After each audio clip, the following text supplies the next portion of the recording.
چیە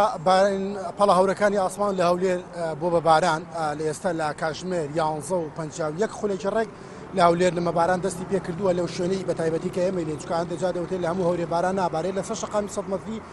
بارانبارین دەستی پێ کردووە لە 11:51 خولەکەەوە هەورێکە بە ئاسمانی شاری هەولێر و دێتەواوی ئاسمانی شاری هەولێر هەولێر بۆ شێوە بارانبارین دەستی پێ کردووە بە شێوازێکی نمە باران دەبارێت لەو کاتۆ تا ئێستش بەردەوامیە یان دێکجار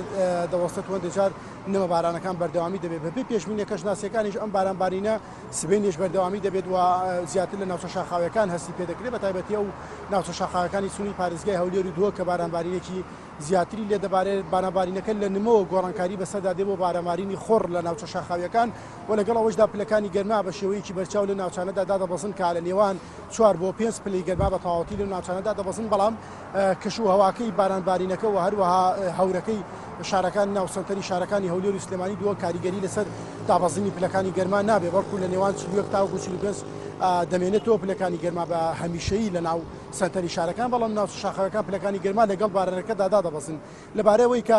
خێرایی با چی لێ دێ خێرایی با لە ناو سەنتەری شارەکان خێرایی لە 20 بۆ 25 کیلومتر لە کاتژمێرێکدا دەبێت بەڵام لە ناوچە شاخەکان زیاتر دەبێت و خێرایەکەی با چالاک دەبێت دەکاتە 50 کیلومتر لە کاتژمێرێکدا وەکو کەژناسی بوومە لە زانانی هەرێم ئاماژەی پێکردو ئەمەش کاریگەری زمینە پاڵەپەستۆیەک دەبێت کە لە باکووری کوردستانەوە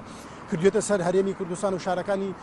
هەرێمی کوردستان هەستی پێ دەکرێت ئەم بارانبارینە بڕیار وایە ئەمە ئەوەی کە پێشبینی کراوە پێشبینی دەکەن لە سبەینێدا زیاتر هەست بە بارانبارین بکرێت بە تایبەتی لە ناوچە شاخاوەکان و پلەکانی گەرمەش کە زیاتر دادەبەزێت لە ناوچە شاخاوەکان ئەوەی هاتووە کە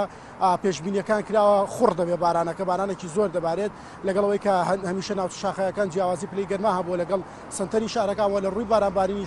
جیاوازەکانیان هەبووە هەمیشە لێوە بارانبارین زیاتر بووەوە لە هەندێک حاڵەتدا بەفریش باریەوە بۆیە ئەم جیاوازیە لەم ڕۆسبینیدا هەم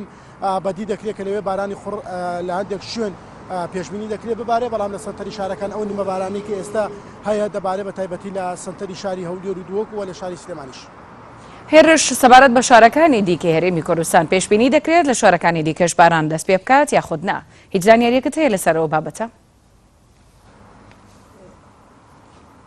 ئەوەی پێشبینی کراوە چییە بۆ سەرجەم ناوچە شاخاوەکانی هەرێمی کوردستان و سنتەری شارەکانی هەرێمی کوردستان بەڵە پێشبینیەوە کراوە کە نمە باران ببارێ بەڵام ئەو بارانە نابێ بە شێوازێکی زۆر بێ خۆڕ بێ بەڵام نمە بارانە بێ کە ئەمە گۆڕانکاری زۆر ناخاتە سەر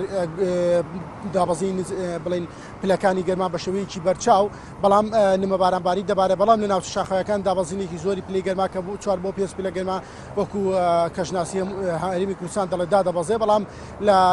گەرمیان ئەوەی کە کەژناسی ڕایگەیاندووە پلەکانی گەرمیا لە 45 بۆ 46 خۆی دەمێنێتەوە دابەزی بە خۆی نابینێ ئەو نمە بارانە دەبارەت کەژناسی دەڵێ ناتوانێت ئەوە پێشبینیەوە بکەیت کە پلەکانی گەرما دابەزێنێ بەڵکو بە شێوەیەکی کاتیە و هەورەکەش دەگەڵ یا بە شێوەیەکی کاتیە ئەمڕۆ سبەی ئەو هەورەی بە ئاسمانی شارەکانەوە دەبینێت هەبێت لە سبەی ئێوارەوە ئەم هەورە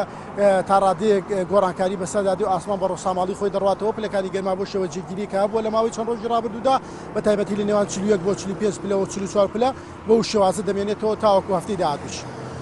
بەڵێ هێرش سپاس بۆ خستنەڕۆی تەواوی زانیاریەکان.